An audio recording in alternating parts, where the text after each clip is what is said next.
Shalom à tous et bienvenue dans cette nouvelle émission chrétienne sous forme de podcast autour du puits. Car c'est au puits que l'on vient puiser pour se ressourcer. C'est au puits que l'on vient s'abreuver pour se renforcer.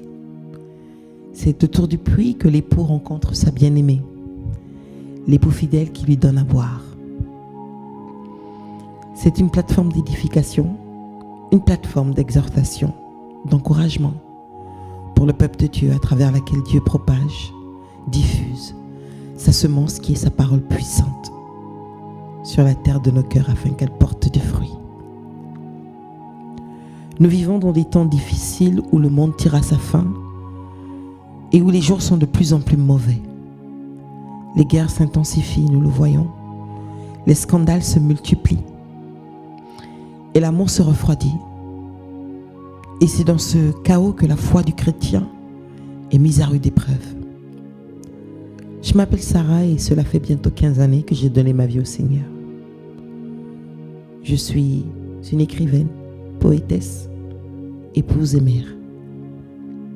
Cela fait aujourd'hui 10 ans que je partage des poèmes, des pensées et des exhortations à travers les réseaux sociaux, notamment Facebook.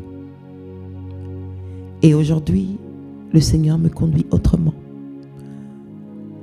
en me demandant de mettre une voix, ma voix, sur mes mots. Je ne suis qu'un canal par lequel Dieu veut passer, un outil dont il va se servir, le seau qu'il va utiliser pour puiser en lui, l'eau qu'il déversera dans les cœurs de tous ceux qui viendront s'abreuver au puits. C'est ma voix que vous entendrez, mais c'est sa parole que vous recevrez. Car à nous les questions, mais à lui la réponse. À nous les problèmes, mais à lui la solution. À nous la prière. À nous le travail, mais à lui la puissance, à lui la moisson. À nous l'évangile, à lui les âmes. À nous la réussite et le succès, mais à lui seul toute la gloire. J'ai beaucoup hésité et j'ai fait la sourde oreille avant de me lancer. Et j'ai compris que lorsque nous sommes poussés à faire quelque chose pour Dieu, même quand cela fait mal, même quand cela nous coûte cher et que la tâche semble être ingrate, c'est parce que Dieu répond à des demandes. Il répond aux prières de ses enfants, à travers celui ou celle qui est en action dans son champ, dans le seul but de bénir son peuple, parce qu'il l'aime. Oui, Dieu bénit l'homme à travers l'homme. Ruth glanait dans le champ de Boaz, mais elle a fini par se faire remarquer à cause de son travail, de sa constance, de sa détermination. Elle travaillait non seulement plus que les autres, mais elle livrait aussi un travail de qualité. Et c'est ce qui l'a démarquée. Elle a été distinguée. Pas par les moissonneurs, mais par Boaz lui-même. Alors travaillons au champ du Seigneur. C'est lui seul qui rémunère. Et sa rémunération ne durera jamais. Parce qu'à la fin de notre pèlerinage, à la fin de toute chose, nous rendrons tous des comptes. Telle une facture de ce que nous avons commandé, consommé et payé. Aujourd'hui, nous avons encore la grâce de proclamer et de pratiquer notre foi. Nous avons la liberté de nous rassembler pour rendre un culte. Donc, vaut mieux s'acquitter de ce que Dieu nous exige avant les temps de Daniel, qui approche à grands pas. Alors, pourquoi autour du puits et qu'est-ce qu'on trouve au puits? Il est important pour moi que j'explique ces choses pour que vous compreniez bien la vision, afin de mieux me suivre. Dieu m'a fait cette grâce de le révéler avec ma plume par les choses simples qui nous entourent. Parce que j'ai compris que le monde et ce qu'il renferme, ou tout ce que l'homme a trouvé sur la terre lorsqu'il a été créé, est une déclaration poétique et prophétique cachée de la nature divine du Créateur, que l'homme doit chercher et révéler au monde. Alors, nous savons tous que lorsqu'on parle de puits, on ne parle pas de jus de fruits, mais on parle de l'eau. Et est-ce que vous savez que l'eau que nous buvons au quotidien est considérée comme étant un aliment, raison pour laquelle les scientifiques disent qu'elle est comestible. Elle est comestible parce qu'elle est indispensable à toute vie humaine. Son importance est essentielle, elle est vitale pour le bon fonctionnement de l'organisme. Il est dit qu'elle doit non seulement être accessible en quantité suffisante pour être consommée tous les jours, mais aussi être d'une qualité irréprochable. Elle doit être potable pour être bue, sans risque pour l'homme. Et il y a très longtemps de cela, le système de redistribution d'eau n'était pas aussi sophistiqué et modernisé qu'aujourd'hui. Il n'y avait pas d'eau courante. Et c'est toujours le cas encore aujourd'hui dans certains pays. Il y avait des sources où tout le monde se retrouvait pour le même besoin. Et d'ailleurs, le puits n'est que la résultante, la conséquence de l'action de plusieurs facteurs. C'est le moyen que Dieu a inspiré aux hommes pour pouvoir accéder à la source qui se trouve en profondeur. Le puits est un trou profond, creusé de main d'homme, revêtu de pierres en dedans. Et à l'époque, les hommes ne se levaient pas un matin et décidaient de construire un puits comme ça. Non. Parce que l'eau ne se trouvait pas à n'importe quel endroit. Avant de construire le puits, il fallait au préalable faire un diagnostic, observer l'environnement pour détecter la présence d'eau souterraine, ce qu'on appelle la nappe phréatique. Pour notre époque, ce serait un jeu d'enfant avec les voies et moyens dont nous disposons. Mais au temps d'Abraham, au temps d'Isaac, au temps de nos ancêtres, comment faisaient-ils? L'eau était très rare. C'est une source de richesse. C'était le signe de la prospérité, de la force, du pouvoir. C'était le signe que Dieu était avec celui qui possédait un puits. Et quand Dieu est avec vous, vous attirez toujours de la jalousie. Et qui dit jalousie dit combat. Raison pour laquelle, quand il y avait des conflits, on bouchait les puits des adversaires pour les affaiblir, afin d'avoir le dessus sur eux. Et c'était encore pire pour ceux qui vivaient dans le désert, car trouver de l'eau dans le désert relevait du miracle. Nous comprenons alors tous les combats de Isaac.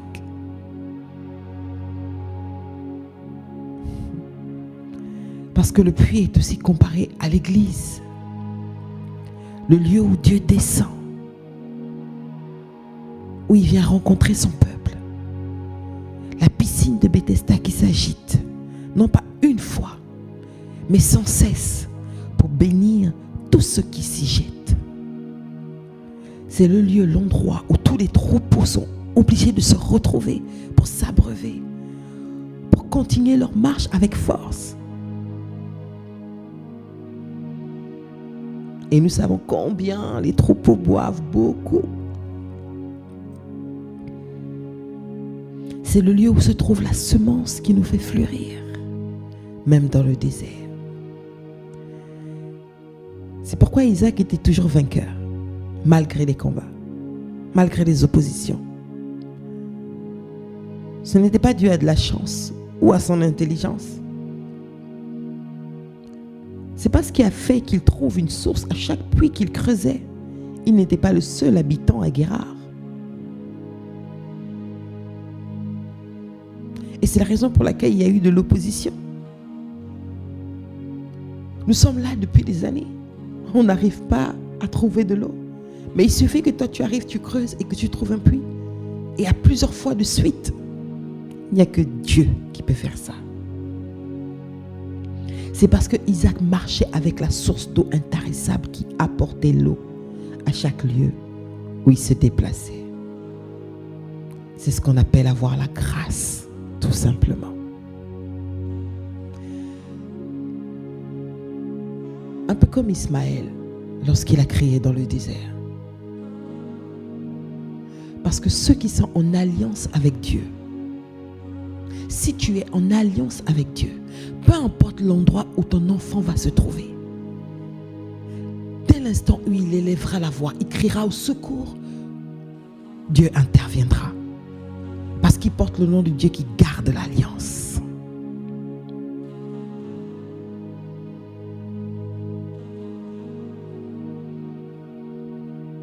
Ceux qui sont en alliance avec Dieu ne manquent pas d'eau. C'est pour ça, comme Abimelech, les gens chercheront toujours à faire alliance avec toi, à se lier par un serment, à cause de la grâce que tu portes.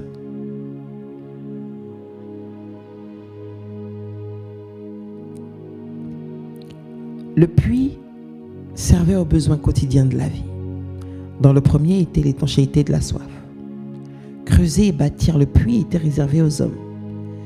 Mais aller y puiser de l'eau était la corvée des femmes qui se levaient aux aurores. Raison pour laquelle la plupart des histoires bibliques où on parle de puits, une femme y est associée. Car c'est au puits que beaucoup de choses se sont passées. Comme si le puits était un lieu emblématique, un lieu de rendez-vous divin.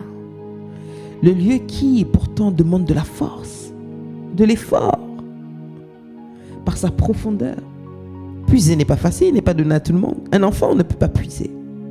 Il faut avoir une certaine force.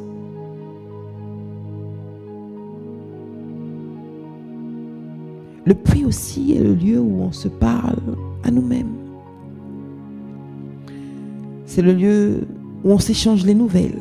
Il n'y avait pas de téléphone, il n'y avait pas de télévision à l'époque. C'est le lieu où on vient étancher notre soif pour un temps, se reposer pour un moment. C'est le lieu où à une certaine heure, parce qu'elle va être seule, la femme vient pour pleurer. Elle vient pour se plaindre, comme si elle était sous sa douche.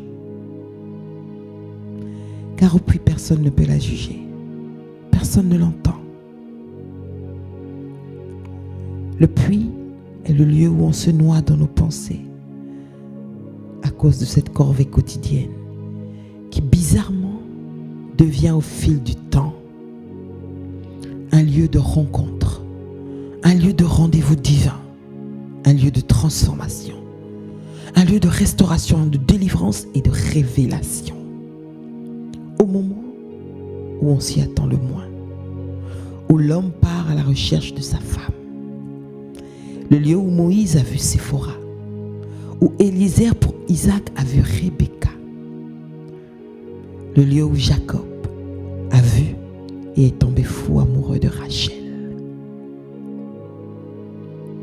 Le lieu de ceux qui sont des sources pour les autres. Le lieu des bergers et des bergères. Le lieu des serviteurs et des servantes.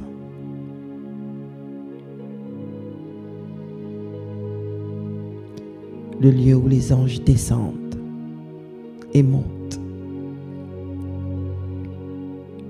C'est également au puits qu'une autre femme qui s'attelait à sa tâche quotidienne a rencontré un homme. Pas n'importe quel homme. Un homme mystique. Un homme qu'elle n'attendait pas.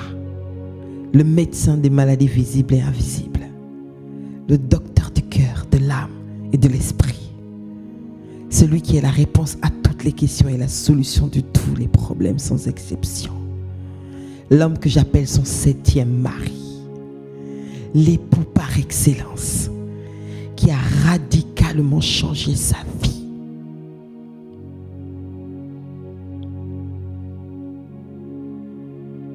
L'homme qui porte le nom de Jésus-Christ.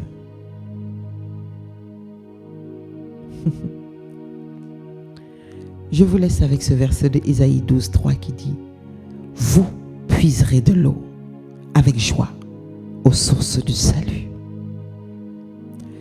Donc ceux qui me connaissent ne sont pas surpris par ce que je fais. Sauf que là, ils entendent une voix. Ils peuvent mettre enfin une voix sur des écrits. Et ceux qui me découvrent, voici la surprise. La suite au prochain épisode. Que Dieu bénisse son serviteur, le chantre, mon frère, Daniel Loubams, dont j'ai utilisé la musique pour